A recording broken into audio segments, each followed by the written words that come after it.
Is doctors have a limited amount of tools. If you want to prescribe medication to somebody, whatever the whatever the common practice is what that doctor has to adhere to. They can't step out of line. And the reality is a lot of that stuff has side effects. But there's natural ways that you could deal with inflammation, like curcumin, turmeric. There's a lot of different, that stuff. That helps a lot. That's legit. And it's not bad for you. But a lot of inflammation comes from diet. A lot of it. A big factor. Like I remember I talked to this lady who was a physical therapist, and I had a neck issue, and she was like, you'd kind of be amazed if you cut out all the inflammatory foods of your diet, how much it would affect it. I'm like, really? She's like, yeah, I mean, you probably do have a neck injury, but I guarantee it's exacerbated by the foods you're eating. She said, cut out bread, cut out sugar, and see if it has an effect. I've tried to, because I fattened up and I know it. Like I put weight on, and again, for me, it was a dopamine thing. I'm not doing the things I used to do. Right, so you need something to do that just like, give me a sandwich. Something. Yeah. What am I going to do on the road? I'll have a pretzel. Right. That's my bane of my existence, a fucking pretzel. Like, it really is. It's not like I'm eating pizza. I'm not eating cake. All that shit is terrible. Sourdough pretzels, I can't. All that shit. So our bread is fucked. And our bread is so fucked. If you go, and I'm sure you've been overseas, you go eat bread in Italy, you don't feel bad at all. No, it's not as bad. We're fucking poison. I'll play this thing, because Brian Simpson sent me this, and it's very good. Hold on a second. Here, let me show you right here. But it's all about bread. Brian Simpson sent me this, and he's like, I think I'm done with bread. And I was like, oh my God, like this is kind of crazy. Do I need my glasses? No. I'll put it up on the screen. I'm going to find it, though, because he sent it to me. Here it is. Copy, send it to Jamie.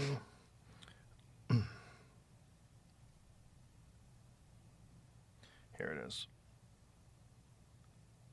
It won't matter if there's World War III, but if there's not World War III, probably stay away from bread. American bread. You mean, eat sourdough bread. Sourdough bread is fucking great for you. But play this from the beginning so we could... This guy's going to explain what's wrong with American bread. Explain to me why I can eat bread in Spain and in Greece, Italy, no problem. Why? I was gluten-free in 15 years. I've been gluten-free in Canada, America. Can't eat it. That's because in America, what we call bread can't even be considered food in parts of Europe. See, here in America, it's not so much the gluten as what we've done to the grain. About 200 years ago, we started stripping the bran and germ, or the fiber and nutrients, to make flour shelf stable, also nutritionally dead. Because the nutrients were gone, we enriched it with folic acid, which a large majority of the population can't even metabolize, therefore many people experience fatigue, anxiety, hyperactivity, and inflammation. But then the bread wasn't white enough, so they bleached it with chlorine gas, and the bread didn't rise enough, so they added a carcinogen called potassium bromate, which is banned in several countries like Europe, the UK, and even China. Then we wanted to ramp up production, so we started using glyphosate to dry out the wheat before harvest, causing endocrine disruption and damaging your gut. So now you're bloated, brain fogged, tired, and blame gluten, but gluten is just the scapegoat. The real issue is ultra-processed, chemically altered, bleached, bromated, fake vitamin-filled wheat soaked in glyphosate. This isn't bread. This is. Who is that dude? What's his name? Danny Durer? Click on his, so we could give that guy some props.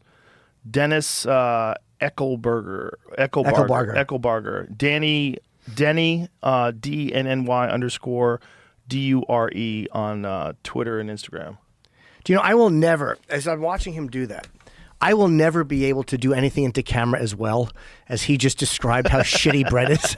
Like, I was watching him doing, like, he's getting all the words proper, and he's giving the information. He's not blinking. He's not twitching. He's not annoying. He's not annoying. Yeah. He's just giving it to you. Yeah. Perfect delivery. But that should be something that everybody should see. When I know that when I cut that stuff out of my diet, it makes a giant difference. Also, I should say Joe DeRosa, who has this amazing sub shop in New York, and he's going to open up one out here in Austin. Oh, nice. Joey Roses. Fantastic sub shop. Their wheat is all flown from Italy. It's all like natural wheat. Yeah. And so their bread doesn't fuck with you. And they make it fresh every day, and they throw it out at the end of the day. You never have day old bread. It's always fresh, and they bake it there. So it's like when he's getting bread for his sandwiches, it's the kind of bread that you get in Europe. Do you know, I think, I have to think you're right, because there was one time we had DeRosa on the show, it was in the morning show, and he didn't bring us any sandwiches. I'm like, where's the fucking sandwiches, Joe? How about a sandwich? He couldn't. That's what he said. Yeah. And I was like, fuck him, because then he did chip and he brought in sandwiches, but we taped in the afternoon. Yeah. And I'm like, he was telling the truth. He's telling the DeRosa truth. was telling the truth about his bread. Yeah, when they had a pop-up out here at South by Southwest, and he brought over sandwiches. They were fantastic. They're very good. Unbelievably good. That is my number one. If I have a vice, it is Italian food. My big vice is Italian sandwiches, Italian subs, pasta, lasagna. That stuff gets me. I fucking love it. But you have to get it from a place that's using like heirloom wheat. And you can find places. Right. There's a lot of great restaurants in New York. There's great restaurants in L.A. that use heirloom wheat. And you'll eat their pasta and you don't feel bad. Most of the bread that you're getting in America is like what that guy described. And that's why you feel like shit when you eat.